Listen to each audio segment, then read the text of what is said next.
ಚಿಕ್ಕಮಗಳೂರಿನಲ್ಲಿ ನಡೆದಿದ್ದಂತಹ ಬಿಜೆಪಿ ಮುಖಂಡ ಅನ್ವರ್ ಕೊಲೆ ಪ್ರಕರಣಕ್ಕೆ ಸಂಬಂಧಪಟ್ಟಂತೆ ಇಬ್ಬರು ಆರೋಪಿಗಳ ಮೇಲೆ ಎಫ್ಐಆರ್ ದಾಖಲಾಗಿದೆ ಅಂತ ಹೇಳಿ ತಿಳಿದು ಬರ್ತಾ ಇದೆ.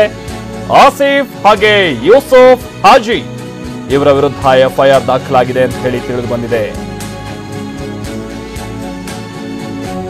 ರಾಜ್ಯದಲ್ಲಿ ಮತ್ತೆ ಈ ರಾಜಕೀಯ ದ್ವೇಷದಿಂದ ಏನಾದರೂ ಹತ್ಯೆಗಳಾಗ್ತಾ ಇದೆಯಾ ಅನ್ನುವಂಥ ರೀತಿಯಲ್ಲಿ ಅನುಮಾನ ಹುಟ್ಟುಹಾಕಿದಂತಹ ಪ್ರಕರಣ ಚಿಕ್ಕಮಗಳೂರಿನಲ್ಲಿ ನಡೆದಿದ್ದಂತಹ ಬಿಜೆಪಿ ಕಾರ್ಯಕರ್ತ ಅನ್ವರ್ನ ಕೊಲೆ ಪ್ರಕರಣ.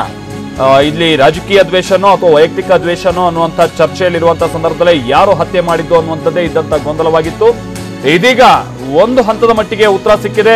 ಪ್ರಾಥಮಿಕವಾದಂತಹ ತನಿಖಾ ಸಂದರ್ಭದಲ್ಲಿ ಬಹುಶಃ ಇಬ್ಬರ ಮೇಲೆ ಅನುಮಾನ ವ್ಯಕ್ತ ಆಗಿದೆ. ಆಸಿಫ್ ಹಾಗೆ ಯೂಸುಫ್ ಹಾಜಿ ವಿರುದ್ಧ ಎಫ್ಐಆರ್ ದಾಖಲಾಗಿದೆ. ಮತ್ತು ಒಂದು ವಿಚಾರ ಅಂತಂದ್ರೆ ಇಬ್ರು ಕೂಡ ಪಿಎಫ್ಐ ಸಂಘಟನೆಯಲ್ಲಿ ಇದ್ದವರು ಅಥವಾ ಇದ್ರು ಅಂತ ಹೇಳಲಾಗ್ತಾ ಇದೆ. ಬಸವನಹಳ್ಳಿ ಪೊಲೀಸ್ ಠಾಣೆಯಲ್ಲಿ ಇದಕ್ಕೆ ಸಂಬಂಧಪಟ್ಟಂತೆ ಪ್ರಕರಣ ದಾಖಲಾಗಿದೆ. ದೀಪಕ್ ನಮ್ಮ ಪ್ರತಿನಿಧಿ ಇದಕ್ಕೆ ಸಂಬಂಧಪಟ್ಟಂತೆ ಮತ್ತಷ್ಟು ಡೀಟೇಲ್ಸ್ ಅನ್ನ ಕೊಡ್ತಾರೆ. ದೀಪಕ್, ಏನ್ ಇವ್ರ ಹಿನ್ನೆಲೆ, ಯಾವ ಕಾರಣಕ್ಕಾಗಿ ಮರ್ಡರ್ ಆಗಿರೋದು ಅನ್ನುವಂಥದ್ದು ಏನಾದ್ರು ತಿಳಿದು ಬಂದಿದ್ಯಾ ದೀಪಕ್? ಮಾಲ್ತೇಶ್, ಯಾವ ಕಾರಣಕ್ಕೆ ಮರ್ಡರ್ ಆಗಿದೆ ಅನ್ನುವಂತಹ ಮಾಹಿತಿ ಸಿಕ್ ಬಂದಿಲ್ಲ. ಆದ್ರೆ ಪೊಲೀಸರಂತೂ ಪ್ರಕರಣವನ್ನ ಬಹಳಷ್ಟು ಗಂಭೀರವಾಗಿ ತೆಗೆದುಕೊಂಡು ಬಹಳಷ್ಟು ಕಾರ್ಯಾಚರಣೆಯನ್ನ ಚುರುಕುಗೊಳಿಸಿರ್ತಕ್ಕಂಥದ್ದು. ಇದೀಗ ನಿನ್ನೆ ತಡರಾತ್ರಿ 9:00 ಒಂದು ಮರ್ಡರ್ ಆಗಿದೆ. ಸದ್ಯ ಈಗ ಬೆಳಿಗ್ಗೆ ಇಬ್ಬರ ಮೇಲೆ ಎಫ್ಐಆರ್ ದಾಖಲಾಗಿರ್ತಕ್ಕಂಥದ್ದು. ಆಸಿಫ್ ಹಾಗೂ ಯೂಸುಫ್ ಹಾಜಿ ವಿರುದ್ಧ ಈ ಒಂದು ಎಫ್ಐಆರ್ ದಾಖಲಾಗಿದೆ. ಇವರಿಬ್ಬರೂ ಕೂಡ ಪಿಎಫ್ಐ ಸಂಘಟನೆಗಳಲ್ಲಿ ಗುರುತಿಸಿಕೊಂಡಿದ್ರು ಅಂತ ಹೇಳಲಾಗ್ತಾ ಇದೆ.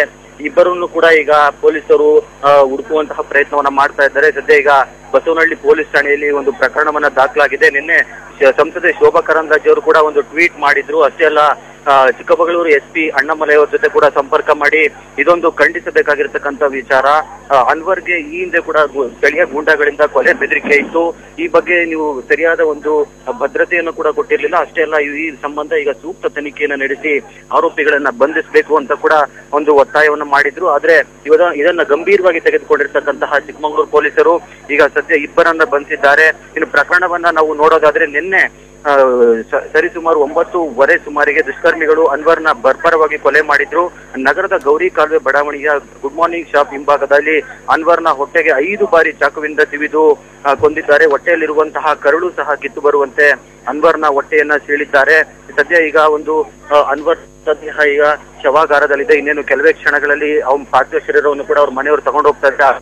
ಈ ಒಂದು ಹಿನ್ನೆಲೆ ಏನು ರಾಜಕೀಯ ಕಾರಣದಿಂದಲೋ ಅಥವಾ ವೈಯಕ್ತಿಕ ಕಾರಣದಿಂದಲೋ ಅನ್ನುವಂಥದ್ದು ಬಿಜೆಪಿ ಮುಖಂಡನ ಹತ್ಯೆಯಿಂದ ಈಗ ಹೊರಬರಬೇಕಾಗಿದೆ. ಚಿಕ್ಕಮಗಳೂರು ಪೊಲೀಸರು ಈಗ ಶೀಘ್ರವಾಗಿ ಕೊಲೆಯ ಹಿಂದಿನ ಸತ್ಯವನ್ನ ತಿಳಿಸದೆ ಹೋದ್ರೆ ಈ ಒಂದು ಪ್ರಕರಣ ರಾಜಕೀಯ ಕೆಸರಾಟಕ್ಕೆ ತಿರುಗುವಂತ ಸಾಧ್ಯತೆ ಇದೆ. Maltesh, okay, thank you Deepak.